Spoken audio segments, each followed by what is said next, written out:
I think if you're considering going to entrepreneurship, you got to be all about it. You got to go all in. You got to like really, truly love and do what you believe in.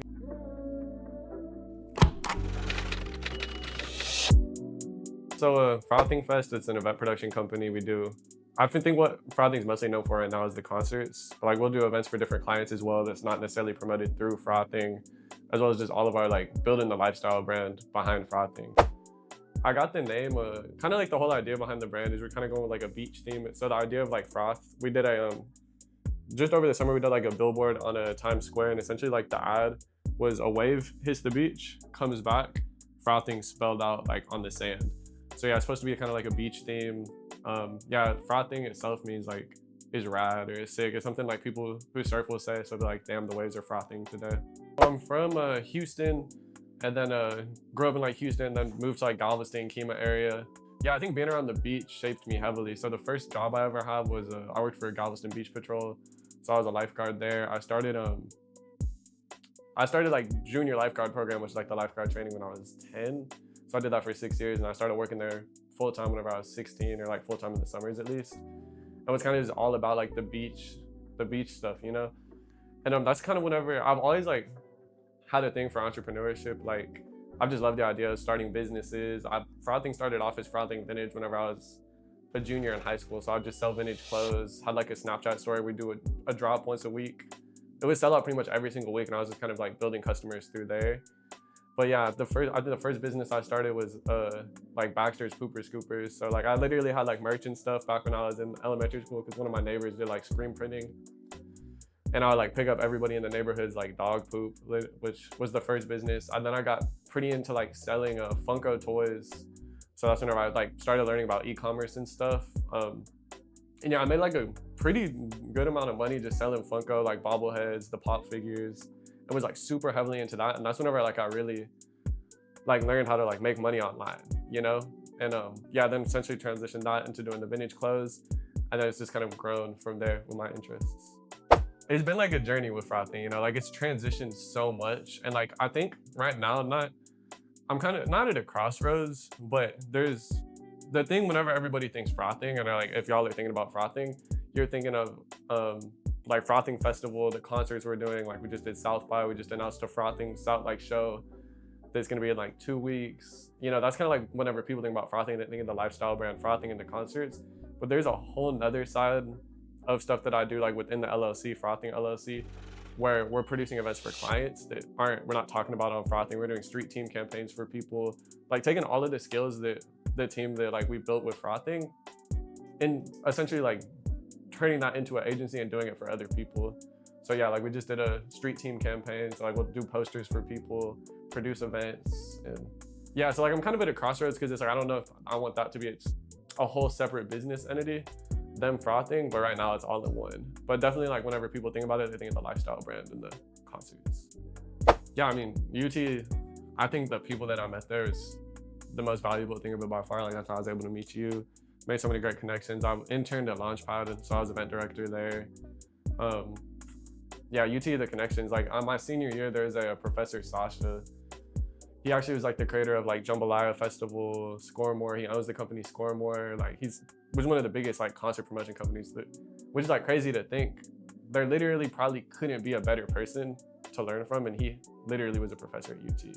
I mean, I wanted to go, but I guess to an extent it felt like you had to, you know? Like it wasn't even like a question of like, oh, I might not go. Like my parents were like, you got to go to school. Everybody kind of around me like, yo, it's definitely something you got to do. And it was between like UT, U of H, and Texas State for me. And yeah, I ended up getting into UT, so I went. Essentially, the first ever Frothing event I did was the first Frothing Vintage pop-up, which was my freshman year. It was my first time ever doing like a physical in-person sale. Everything else I had been done on the Frothing Vintage website, and then the Depop store that I had. And then the Snapchat story. And it's like funny enough that the Snapchat was literally just called Frothing Vintage, and I would post on there every single week. People would slide up, and then I'd go deliver the clothes to everybody around campus area. And it was COVID, so like I wasn't necessarily like meeting many people. But yeah, so on my birthday, freshman year, I was like, okay, Frothing Vintage. And then the game plan there, like I already had the full idea, like I'm gonna do this, start booking vendors, turn it into a concert, and then in like 4 years, I'll throw Frothing Fest was like the game plan. But I did that first ever like vintage pop-up, like honestly probably made like 10 times more than what I thought I was gonna make. Because I just had no idea like how many people had actually like stayed up to date with frothing and were gonna come support. And 2 weeks later, I threw my first ever concert, which was literally a house party. And some of my friends were like nice enough to let me just use their house. They're like, yeah, come through. And yeah, I just booked vendors for the front yard, booked an artist, threw a free house party. And then from there, I was like, dang, that was super fun. You know, like I was able to make money, book an artist that I was actually a fan of at the time, be able to get them come out, do a show, which I like, it was something I didn't even think was like capable of even connecting with, but getting them in my friend's house within the span of 2 weeks for a party, you know? And from there, that's whenever we scaled up. I spent the whole summer planning the first ever Frothing Fest. And I don't know if you remember Cold Cookie Company, but like the food truck in West Campus. So I had been connected with like Clara, who ran the social media there from there. And I reached out like, hey, anyway, would you let me like throw an event here? I got an idea for Frothing Fest. And their dude, Billy, who owns the Glassmith and Cold Cookie, was like, come do it. Like, I'm all for it. And without like him trusting it for the very first time, like, it probably wouldn't be to where like having that first person trust it, you know? And yeah, so I spent the whole summer planning the first Frothing Fest. We booked this band called Hotel Ugly to come out and perform. And I think like since we booked them, I think they're at like 20 million monthly listeners or something on Spotify. So it was like a huge first ever booking for a show. But the whole idea behind it was we're gonna book a bunch of vendors, do a free show, free drinks, get sponsors and stuff. And like really try to build a community of vendors. Like we weren't even thinking about tickets at that point in time. It was just about building a community of vendors and essentially creating the vendor market experience I wished for. Because I grew up in Houston, so it's like every weekend going to like all these flea markets and stuff, which were fun. But I feel like by bringing like that we were trying to make it like the most interactive vendor market possible and like really be able to help like empower and launch other small businesses within the ecosystem. And yeah, essentially did that. And then at that point in time, there was still really no venues that I didn't really even understand the process of booking a venue or thought that it was even possible at that point in time. So we went back to the house and we called it the Frothing House. And like, we really built out a community of doing shows like every other week at the Frothing House. And it was crazy. It was crazy. It was definitely like a super fun era. Like as I got older, I would not just have random people over to a house and throw parties every single weekend in a neighborhood. But it was awesome. We really built a community behind the house. The neighbors hated us so much. Like, it would be like almost comical because the neighbors like every night, they'd be so mad. They'd be so mad calling us, calling the cops. But we essentially like got it down to a T, like how we could do it before it got shut down. And it was cool. And then we did like a pretty big event during South by Southwest. And it was our first time getting like bigger sponsors. So like we had Liquid Death, the Glassmith on board. And like we threw like an unofficial event during South by Southwest week. And that was it. We got evicted from the house because of that.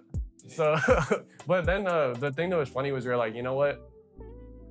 We're already evicted. So let's throw an eviction party. So we printed out like eviction notices to everybody who ever bought a ticket to go to the house, put their name on the eviction notices, and we sent invites. There were eviction notice invites. And we called it the Frothing House Eviction Party. And then, yeah, packed out, did super well. And then spent this summer scaling up and then did the first ever like show at a real venue with like a full built out lineup. Yeah, I mean, I think the reason we've been able to, like Frothing has had the like lifespan it's had, you know, like we've been doing like events and consistently growing is because we're taking small steps. You know what I'm saying? I think if right off the bat we were like, oh, let's go book this venue that can fill out 1,000 people and just do this, like probably would have been like a nightmare, you know. But I think we slowly did 50 tickets, then 250 tickets, then 350 tickets, then 900 tickets, then 975 tickets, and like really built out like a solid like game plan and like 4-year plan to like get to scale up every single venue size versus just being like, oh, let's just throw something huge but not have a realistic plan, you know. I think that was pretty much essential, you know, like able to do stuff at the house, low risk, and then really learn how to like get people to shows. And then by the time we then went to a venue, we're able to sell it out because we already like knew what we were doing. Whereas if we would have just jumped straight into that venue without knowing what we were doing, maybe sold 20% of tickets, then no promoter people might not want to book their shows with Frothing again, you know? So I think just creating like realistic steps instead of just like, obviously like aim for the moon in the long term, but actually having a plan on how to get to the moon is crucial. Pretty much every single event, it doesn't matter how many tickets we sell, like I'm up like all the nights before, like nobody's gonna come, like just stressed out. But you really just gotta trust the process. And the number one thing I've learned is if you spend too much time on like something, if you're whether investing in an artist, about investing in a venue, or just investing your time into something, if you spend too much time thinking and not just going with your gut, you're always going to talk yourself out of it. So like really just kind of going with what your gut and your heart say to go do, and taking that risk is crucial. Because yeah, with anything, like pretty much every single show, like at some point I'm like, oh dude, this is gonna suck. Even if I know it's sold out, everything's great. But I think it's like a good thing to be stressed out, because if you're overconfident going into anything, you're screwed. Yeah, I mean, the dude behind like the brand is all Chase. Like I think that's pretty much what I work on everything with Frothing with. I think we complement each other super well. So yeah, like I think it's super, having like a team of strong people around you is so crucial. Like I think starting out, I found it was kind of a flex to be like, oh, I did this shit myself, you know? Like I remember the beginning of the end for that mindset for me was, I did a show, I was running sound, I was DJing for the show, I was making sure everything was good with the sponsors. And like at the time I thought it was cool. But then whenever I realized like, wait, I'm not only am I running the show, but I'm also trying to DJ for the artist, that's just doing too much, you know? Like I'm essentially giving everything like 10 to 15% instead of just delegating it and being able to make sure there's somebody focused on giving everything 100%. So I think having a team is like crucial. And I think Chase is the GOAT, and he's really like helped build the brand. And I actually met him, we both grew up in the same area. We knew each other, but like we weren't necessarily like close friends or anything back in high school. But whenever I announced the first Frothing event, he literally hit me up like, yo bro, I've been following this, like I really believe in this. Let me make you an animation. I'm trying to learn how to animate. Let me make you an animation for this. And he did that animation. The thing went really well, and I was like, yo bro, I'm thinking let's throw a concert. Like, can you make a flyer animation video and stuff? He came up, we literally hung out for the first time. He stayed with me that weekend, and like we've been inseparable since. And yeah, like he literally is so fast with the animating, like it's crazy. But yeah, he's really helped build the brand. Huge. Just purchase an ad, you know, like it's the same way as if you did a billboard out in Austin, you know? And literally we went to the airport, locked in at the airport, finished the like creative for the ad that morning, same night, went out to Times Square and the ad was running. And it was like literally the biggest billboard out in Times Square. It was like this one, and then Love Island was the one next to it. But like I just seen one of the things that was cool, I seen like Jack Boys too, or like the Travis Scott one, but it's on the same billboard space. So it's like kind of cool. The combination of doing a street team as well as running Instagram ads, because if people are like, you can do QR codes on a street team, but people aren't necessarily like, oh wow, look, I'm gonna scan this QR code and purchase this ticket right now. But if you're like already in the back of your head, like, hey, I wanna go to this concert, I wanna go see this artist. Like let's say Tyler, the Creator, just did it. You're in your head like, oh, I kinda wanna go, and you keep seeing the posters. By the time you then get that Instagram ad, you've already seen it 3 times, and you might convert on that 3rd time. So it actually is like getting like, sometimes it takes like boom, boom, boom before you convert somebody. But by getting those street team posters up and getting in people's minds, you've already hit them with those first couple like advertising jobs, that by the time you see that 3rd Instagram ad or 3rd like clickable link, you're now like 75% more likely to convert and purchase that ticket. I think this year working with artists like Caribou, Skywater, there's literally so many to name, but yeah, like the last show was Caribou, Skywater, 13 Degrees we're about to do a show with, Polo, Fear Dorian, Quinn, AOD. Like there's so many, like I've made so many like great relationships and have a lot of friends who are artists, which is cool because it's like artists I'll be fans of, you know what I'm saying? Like I got to go on tour with Dorian and we went to like 7 different countries, you know, and it's like somebody I was a fan of before. So being able to actually like form a relationship and just become friends with artists is it's been one of the coolest things. Yeah, Travis Scott's the biggest one, yeah. Dude, I think right now the dream event would be a cacti activation at Victory Lab in West Campus. I think one of the things I really like pride within our vendors is how many people say it's their first ever vendor event. So I think we're able to create like an ecosystem where people are confident enough to like debut whatever their small business is at our events because they know it's going to be a fun, welcoming environment. Sending out vendor forms, also collecting data on the vendors. So like tracking how much they made, tracking whether they think the vendor fee was like a good price, getting their testimonials, seeing what they didn't like about the event, which is super, super important to hear.